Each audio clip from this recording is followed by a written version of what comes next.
Hi, this is Kieran again. This is session 3, and today we're going to talk about food labels. I hope you had a good week and it was productive as well as positive in terms of the goals you were set out to try to achieve. Um, the last couple of sessions have been interesting and hopefully they've been informative for you. If you do have any questions on the previous sessions, feel free to contact me via my email or on the private Facebook page. That would be great. So let's get into the session, food labels. So the objectives for today are to clearly look at the guidelines for how to read food labels. We're going to discuss what health claims actually mean on packaging. We're going to read some packaging, and we're also going to give you some practical advice around how to cut down on your sugars. What are these and what is the idea? So you've probably all seen something like this on the front of packets. They don't have to all look exactly the same, and they are just giving you a quick guide as to whether something is good, bad or indifferent with the colour scheme. It's there basically to help you at a glance. You're walking down an aisle and you want to pick out a food that you like, and if it's all red, it might make you put that food back down, because if it is a red, it's probably going to have some high sugar, fat or salt in there. So yeah, it's just to give you a quick glance, quick idea of what type of food it is and if it is going to be healthy or not for you, and basically to help you on your weight loss journey. Really, is this going to be a food which is going to help me or hinder me? These are the sorts of questions that these food labels might answer for you. They don't have to be color coded. You can see there's one in the bottom corner which is just looks like water bottles, to be honest, and not the most helpful of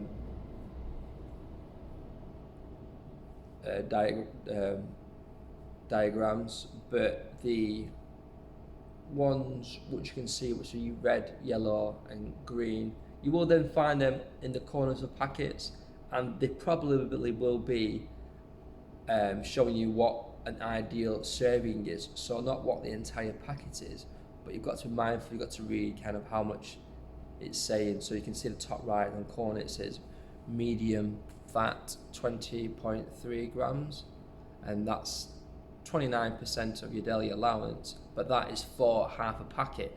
So if you were to have the full packet, that would be nearly 60% of your full allowance. So just something to be mindful of. We're going to look into these in a bit more detail. So it's known as the traffic light system. You've probably all come across it and heard of it before. Now in the group I'm going to be giving out a handout. I can email these to people as well, so you can all have your own copy. Quite simple really. You can see anything which is green is going to be advantageous. Anything that's medium or amber, you're going to try to limit that, but be mindful of where that amber comes in terms of the number. And obviously high, try to avoid anything which has got high in. If something does have high or red, it's saying it's probably of that specific food group, got roughly 40% of your daily recommendation in there. So that's quite a lot of any one food group at one time. So that's what the reds are denoting. But to keep it simple, it's obviously trying to stay away from the red. And you can see that for food and drink, it's slightly different. So you just have to be mindful of which one you're looking at and whether it's a food or a drink. A really important note before we move on from this slide is that you're always looking for the per 100 gram column. Now this helps you to be able to compare this against any other food, because there's always a per 100 gram column. On the fronts of packages they can say per serving, they can say per 35 grams, 25 grams, but the 100 grams is always on the back, and that always gives you a good comparison with other types of foods. So how to read the food labels. So quick step-by-step instruction how to read. Look on the back of the packaging, look for the nutritional information. Look for the per 100 grams column, like I just previously mentioned. And then specifically look at fat, where is it listed as fat or total fat, then compare this number against the traffic light system and check whether or not it's low, medium or high. Then for sugar, this is listed as a carbohydrate of which are sugars. So you'll always find it underneath carbohydrates of which sugars. Check this number against the labels. And then you'll also have salt. Check the number against the food label, whether it's going to be at medium, high or low. Sometimes it might say sodium. If that is the case, you have to double that figure roughly. We've not mentioned actually on the fats, there's also saturated fat to be mindful of. So the most important thing is to look through the 100 gram column and then work your way down the column, and you're looking for fats, saturated fats, of which are sugars and salt, or it might be seen as sodium. I think that is something which is outdated, but you'll still find it on some packages. So an example to run through. Now, in the face-to-face group, I'm going to be handing out some specific pieces of packaging really, so people will be able to look at these, but for now we're just going to focus on this packaging, and it's been blown up so you can all see it. So this would be what is on the pot noodle.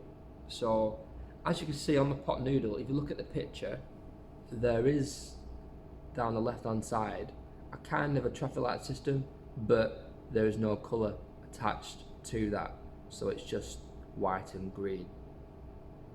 Just something to be mindful of, have a quick note.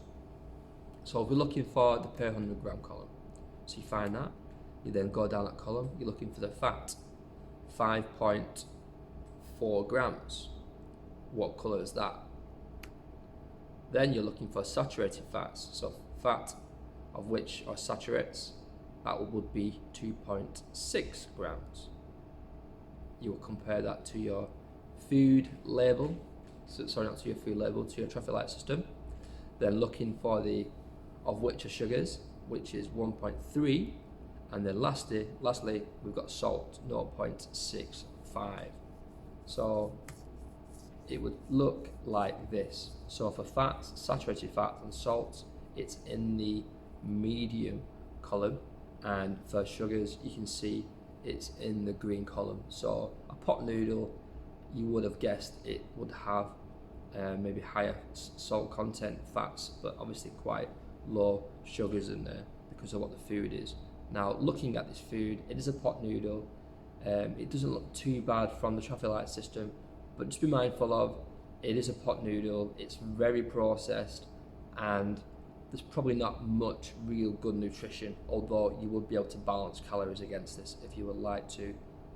But yeah, it's just giving you an idea of what is in this product. So at this stage, it would be a matter of looking at the packets of food and then working out where they would come on the traffic light system. But just to note as well, you got if you're looking at the pot noodle is 5.4 grams of fat, which is quite low in the medium, and you've got the saturated fats, which kind of sits in the middle of the medium, and you've got the salt, which are 0.68 grams. Now all of that is for the per 100 gram. That will not denote for the per pot. So again, just be mindful of how much of the food you're taking in. So for that pot noodle, the pot will be 16 grams of 16 grams of fat.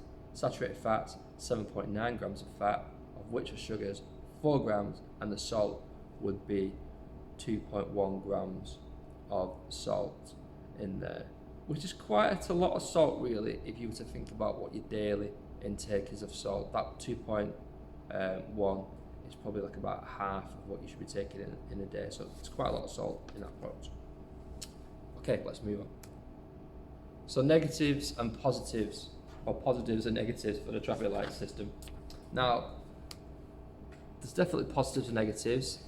First one on the list here, it's a brilliant starting point, and it's probably what I would recommend anyone who's new to looking at food and trying to make any changes at the beginning. It's where everyone should start the journey, and even if you're not new to it, it's good to reference maybe snacks that you're having and can you think of a slightly healthier, better alternative to a snack.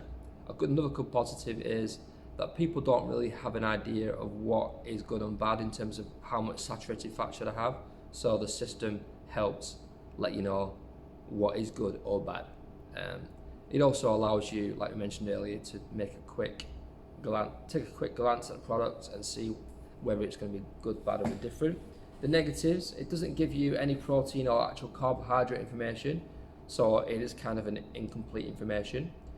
You need to consider what is high and what is low, but you've got to look at that out of context. Like take a sirloin steak for example. You could have 100 grams of sirloin steak. That's around 5.1 grams of saturated fat, which would mean this would be red, so you would have to stay away from it. But foods don't only contain one kind of fat. There's also different kinds of fat in there, like your monosaturated fats. Your monosaturated fat and polyunsaturated fat. You need the mono and the poly as well, and you would get them from a sirloin steak, for example, and other vital nutrition, as well as looking at steak. It's got lots of B vitamins, B12, for example. People who tend to be vegetarian tend to be deficient on B12 in general, so you would get some benefits from having a steak. But if you were to look at the trophic light system, it would say red and not to have. So you've got to use your common sense where the trophic light system comes into place. But I would put that down as a negative. Sweets, you would guess, would be red because they're made of sugar, but everything else would be green. So on quick glance, it's pretty much green in its entirety apart from one red, so that can be quite misleading. And also low-fat ready meals, they can be very made with processed meats and refined carbohydrates, which isn't ideal. And the low-fat ready meal probably would be green, so it would say it is healthy, but is it highly nutritious, or is it even highly as nutritious as a steak or eggs? Probably not. So again, this is just something to be mindful of, really. Brilliant. Health claims. It's not uncommon to see things like reduced fat, 40% reduced fat, 50% low fat, and high in fibre. Now, these health claims are very important. They do tell you some information, but do people really understand what they mean? And on the front of a package or packet, they are there to essentially jump into your trolley much easier. So if something says reduce fat, someone's trying to lose weight, they would instantly go for that. But what actually does reduced fat mean, and what does low fat mean? So we're going to look at some of the health claims in a little bit more detail in 1 second. I just want to kind of discuss a little bit about the marketing as well. Whenever you're looking at marketing, it's there to appeal to people. It's there to hopefully come from that shelf and into your trolley. So just be mindful of how it's marketed. Lots of marketing is targeted at younger children. When parents are shopping with their children, a child will be gravitated to a certain packet that would then be more likely to go into your trolley. So just be mindful of the marketing, the advertising. Again, it's there to make it more appealing to yourself and to little ones as well. And that can be very difficult in a supermarket because you don't want the younger ones crying, and it can be much easier just to put it in the trolley. And then end of the day, it goes into your kitchen, and like we said previous weeks, we have to kind of control our environment. And if there's more foods in our environment, in our kitchen, which are not advantageous, it makes our life a little bit more harder, shall we say. Right, so here, this is a little task, and I would just like you to match up the health claim with the statement. So again, here, what you could do is just pause the video, but I'm just going to quickly go through for time purposes. No added sugar basically means, well, this means that the product must have no added sugar added to the ingredients, but it does not mean that the food is low in sugar necessarily. Foods which are Higher natural sugar levels, such as fruit juices or dry fruit, may be unsweetened but still of high sugar content. So don't take this to mean anything more than exactly what it's actually saying. Source of protein. Now, protein's a good one. People assume protein is healthy, or we need to increase the protein in our diets. So again, marketing would want, what they're trying to do is again the marketers, the people who in the commercial side of things would put high content of protein, and you're more likely to get it. And this could be targeted at older people, younger people, people into fitness, and that's why they're doing it. But what actually it does mean, it means there's at least 12% of its energy comes from protein, and this rises to 20%. Sorry, 12%, which is energy from protein, and 20%, which would mean it's high in protein. Again, this is not necessarily a great guide, essentially considering that it does not differentiate between low and high quality sources of protein. And considering the protein cereals that we do see a lot more now, you'll see Weetabix protein, all different types of cereals. These are more processed foods and promote themselves via this loophole despite offering little else in any other nutritional value. So again, be mindful of that one. Light. To be able to use the word in front of a food label, the food must be at least 30% lower in at least one of the typical values, so either calories or fat, and that is the standard and that is against the standard products. So looking against a specific product, if it says light, it will be specifically 30% lower than the original product. Fat-free. The food must have at least 0.5 grams per 100 grams. Some foods may claim to only have 3% fat or similar, and of course these will then contain the percentage of fat in grams per 100 grams of the product. In the example, this will be 3 grams per 100 grams. So that's what fat-free is. And then we've got low in fat. This is basically, if something's low in fat, it will be green in the traffic light system. And no added salt. Well, there's no additional salt content added to the product, but that means there's no added salt. There could be a high amount of salt in the product if it's naturally occurring, i.e. in dairy products, which have naturally quite high amounts of salt. So they might put on some dairy products no added salt. You would then think that would be low in salt, but it's not. It's just that there's no additional salt added to that. So again, just be mindful of all of this. And yeah, just to kind of summarize that section, really, it's if you look at the food labels, it's kind of insufficient in terms of it doesn't give you all the information you need, but it helps you to make informed choices. Okay, so hopefully that's been helpful in terms of looking at the health claims.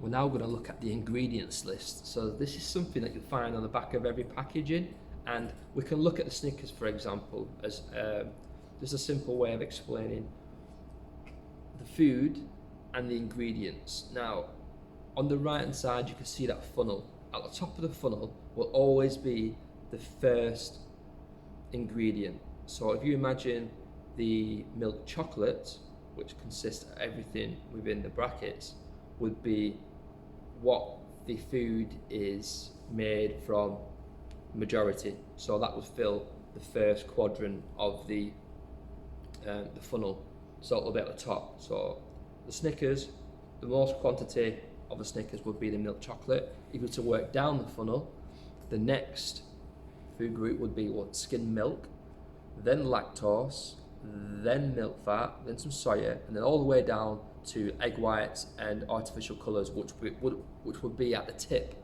of the funnel at the bottom, meaning that would be little in terms of quantity in there. So normal rule of thumb for me is I will look at the first 3 ingredients, and that's probably what most of the food is made from. So if you're looking at the Snickers, this would be milk chocolate and peanuts and corn syrup. So milk chocolate, which is made of all the sugars, the cocoa butter, the fats, and then you've got milk, lactose, sugar, And then you got the peanuts, which are fat, and then you got the corn syrup, which is sugar, and followed by sugar. Obviously, it doesn't take a rocket scientist to know that a Snickers will have lots of sugar, but it's just for an example to show you what a food ingredient looks like. So if you're unsure of what a food is, you can look at the back of the packaging, and the ingredients will tell you exactly what the food is made from. And again, another quick rule of thumb: the less ingredients on a food product probably will denote to be in general better, because it will be less refined and less processed. If you imagine a potato, the ingredient would just be potato starch. It will be just potato. So you would know that's more obviously a potato isn't processed. But definitely, again, be wary of any added sugar. So the added sugars in there would be the corn syrups, the sugar, and the sugars within the brackets as well, and the lactose. Obviously, lactose is sugar which you would get from milk. Allergens tend to be written in bold to make it easier to stand out. And also, some of the ingredients may be unfamiliar, but it's not necessarily a reason to be wary of them.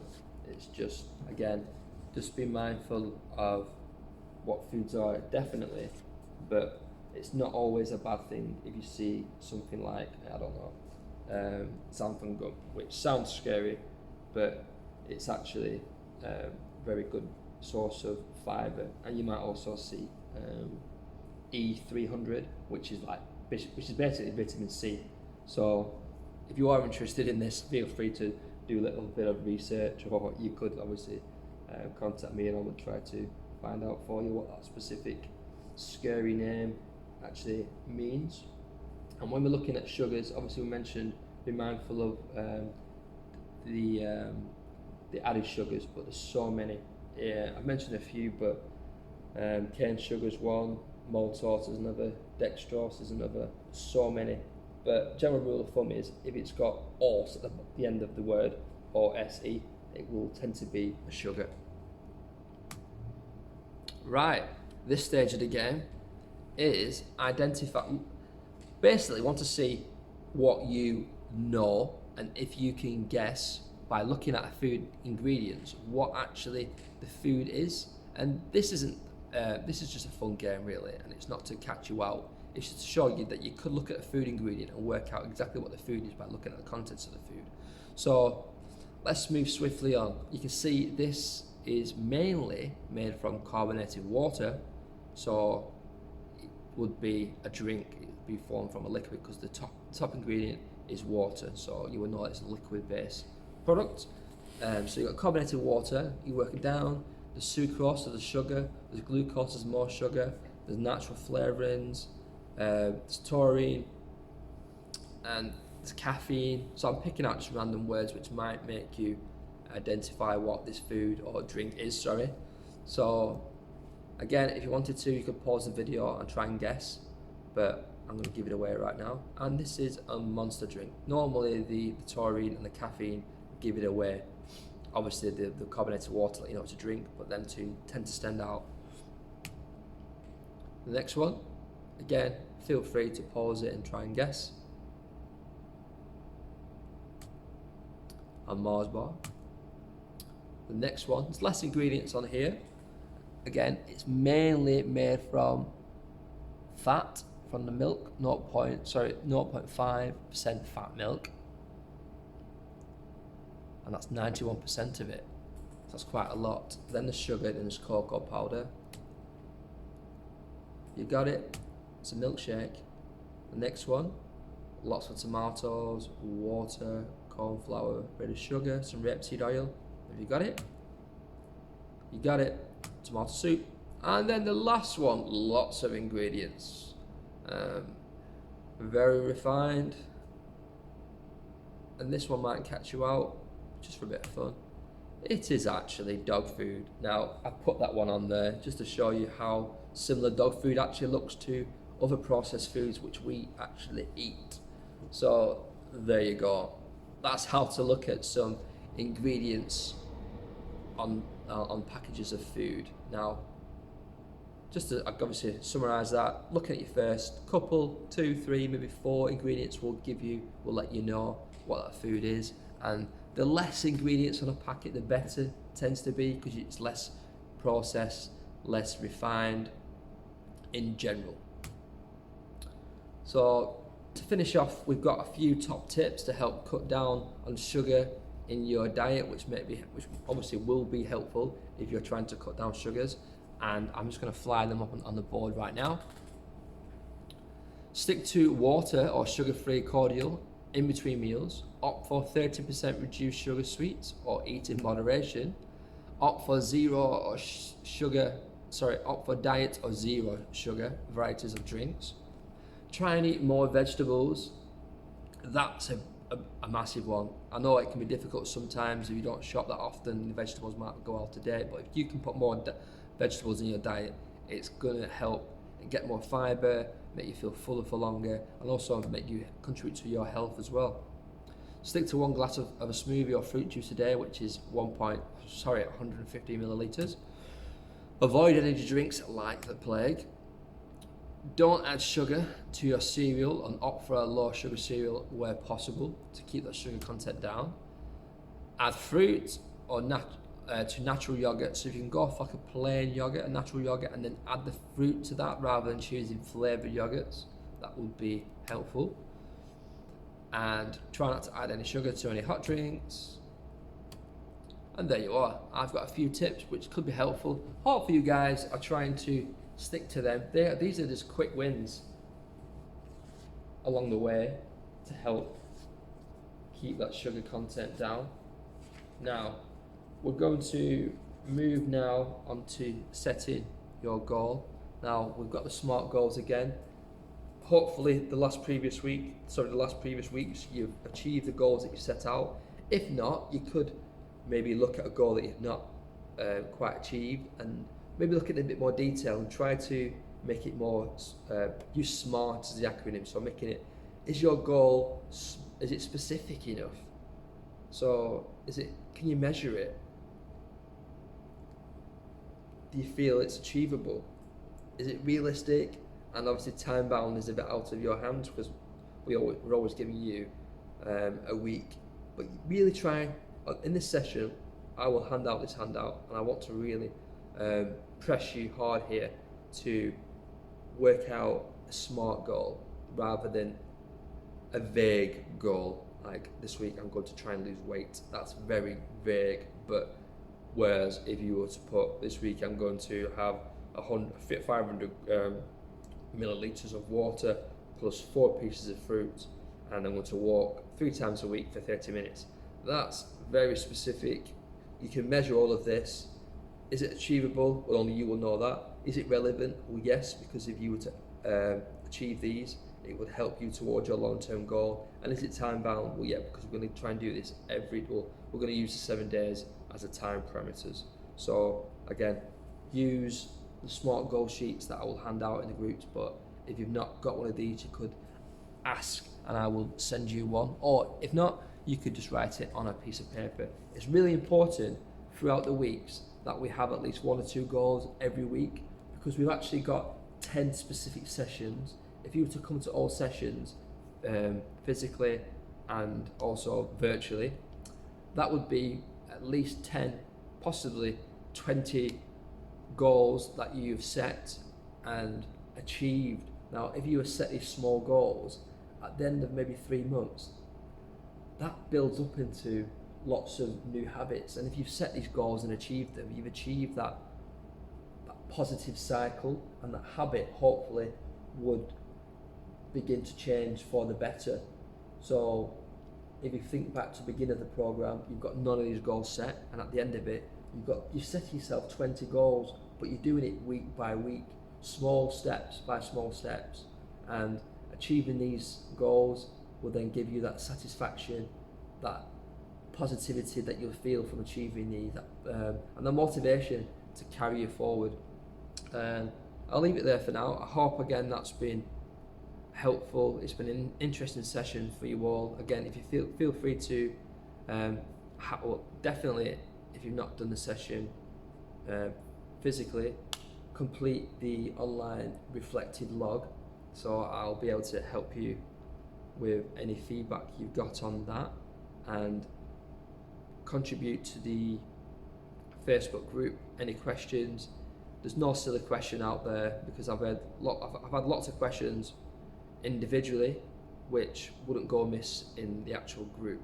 So feel free, don't be shy. I'll be able to help you, but who knows, the group might also be able to help you. So for now, we'll leave it there. See you next week.